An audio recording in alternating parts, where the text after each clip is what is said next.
apabila tidak mungkin mensyaratkan secara menyeluruh karena darurat.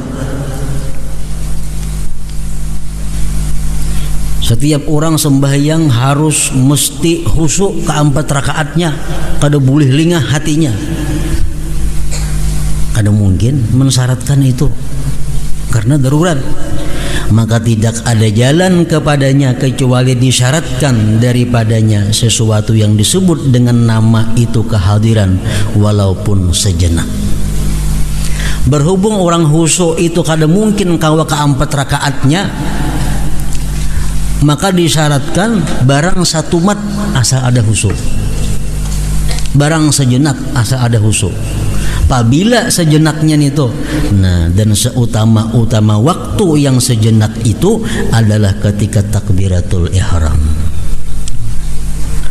Lalu kita batasi dalam pembebanan itu dengannya. Jadi sekurang-kurang khusyuk minimal dalam takbiratul ihram itu. Karena kalau kita katakan bahwa seluruhnya mesti khusyuk, itu kada kawa. Lalu hukumnya hukum darurat jadinya, hukum darurat. Dalam pada itu kami berharap agar tidak adalah keadaan orang yang lalai itu dalam seluruh salatnya kecuali ketika takbiratul ihram, tertinggal kecuali ketika takbiratul ihram.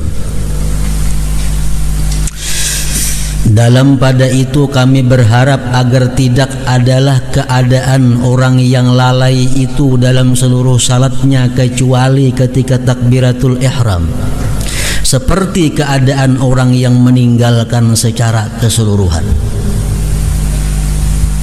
Kita berharap, ujar Imam Ghazali, kita berharap bahwa orang yang hanya khusyuk dalam takbiratul ihram, lainnya pray, kita berharap bahwa itu tidak seperti keadaan orang yang kada khusyuk semuaan sama sekali.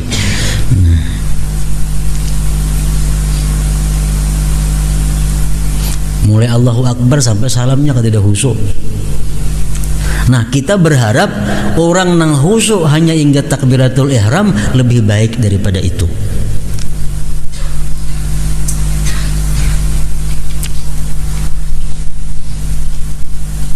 Sesungguhnya secara jumlah ia maju untuk mengerjakan. Orang yang sembahyang tadi dia maju sudah mengerjakan salat zahirnya dan menghadirkan hati sejenak ketika takbiratul ihram.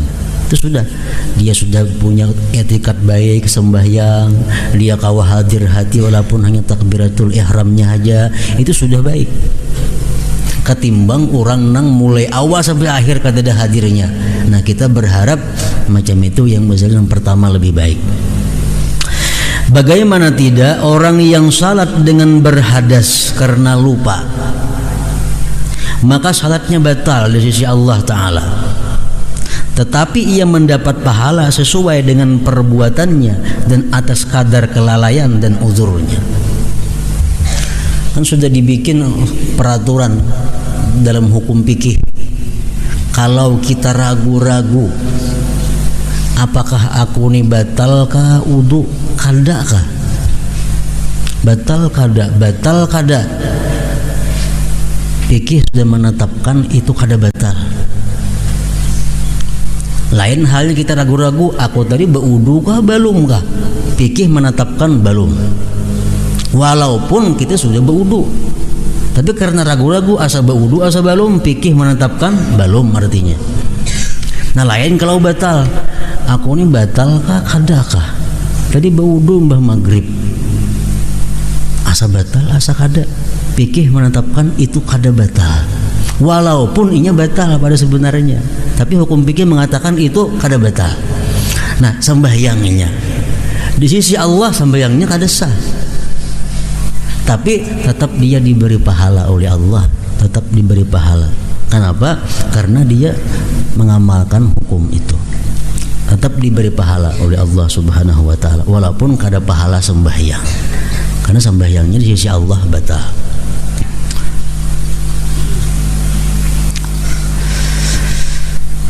Bagaimana tidak orang yang salat dengan berhadas karena lupa, maka salatnya batal di sisi Allah. Tetapi ia mendapat pahala sesuai dengan perbuatannya dan atas kadar kelalaian dari uzurnya. Kayak sembahyang kita, ragu-ragu 3 rakaat kah, 4 rakaat kah? Fikih sudah menetapkan ambil 3. Ambil 3. Walaupun di sisi Allah kita memang sudah 4, tapi ilmu fikih menetapkan kita manusia supaya ambil yang lebih apik.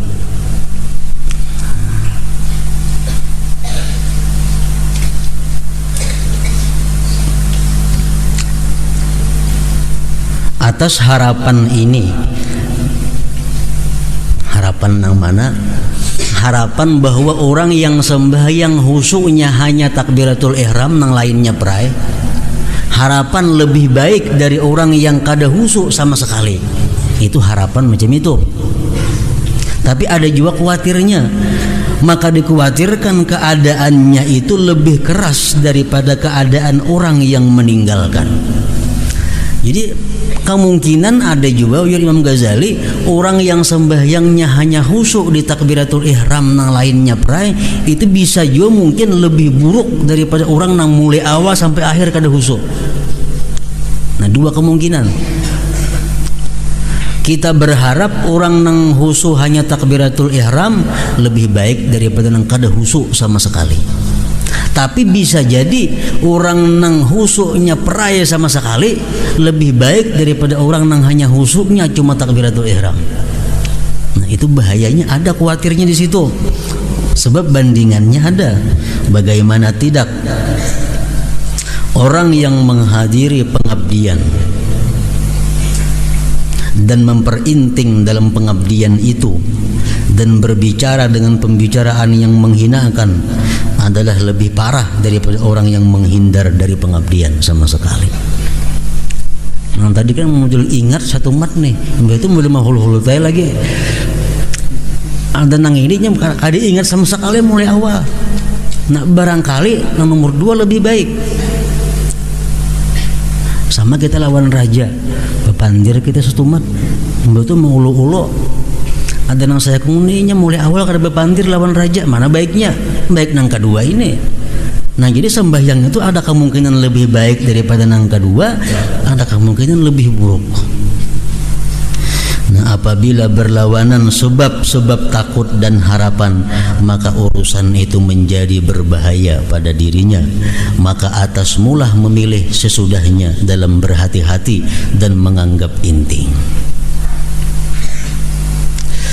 Dalam pada itu maka tidak ada keinginan pada menyalahi fuqaha pada apa yang mereka fatwakan dari sahnya salat dengan lalai. Sesungguhnya hal itu termasuk fatwa darurat sebagaimana perhatian yang terdahulu. Nah, jadi intinya menurut Imam Ghazali ini bahwa kita sembahyang itu mesti diusahakan bahwa hadir hati itu jangan cuma takbiratul ihram. Anaknya waktu rukuk hati kita ada juga hadir, walaupun rukuk nang pada rakaat nang kaberapa kan hadir, pokoknya asal ada lebihnya daripada takbiratul ihram. Sebab kalau kita hanya khusyuk cuma ingat Allahu Akbar takbiratul ihram, itu hanya menurut fikih saja semacam nang sah. Menurut ulama-ulama lain tadi belum cukup syarat sahnya. Nah, jadi takbiratul ihram Allahu Akbar, kita hadir benar hati itu kita sembahyang zuhur menghadap kiblat mengikut imam karena Allah.